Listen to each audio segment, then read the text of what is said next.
NHMचे कर्मचारी गेल्या 3 महिन्यापासून यांचा पगार झालेला नाही आहे। शासनाने आदेश दिलेला आहे की आपल्या इथे असणाऱ्या राखीव निधीमधून यांचा पगार देण्यात यावा।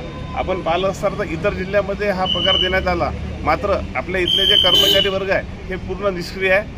हे बिचारे NHMचे कर्मचारी आहे। आज तुम्ही पाहिलं असणार तर आता ॲडमिशनची प्रोसेस चालू झालेली आहे। अर्धी फी पहिले भरावं लागतं, EMI, गाळे, घर भाडे आहे, यांचा काहीच विचार न करता इकडचा अधिकारी त्याच्यावर ढकलते, तिकडचा अधिकारी याच्यावर ढकलते। वास्तविक पाहता तर 4,86,00,000 रुपये इथे सध्याच्या तारखेत आपल्या इथे 15 वित्त आयोगामध्ये राखीव आहे।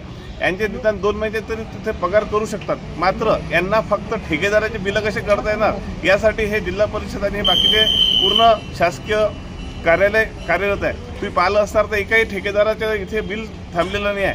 2 व्हीलरचा ठेकेदार हा 4 व्हीलरमध्ये आलेला आहे आणि आजच्या तारखेला यांच्यावर उपासमारीची पाळी आलेली आहे। आम्ही महाराष्ट्र नवनिर्माण सेनेच्या वतीने पूर्ण यांच्या पाठीशी आहे आणि लवकरात लवकर जर यांनी यांचे पगार जर केला नाही तर इथे जे अधिकारी आहे यांना आम्ही ऑफिसमध्ये बसू देणार नाही।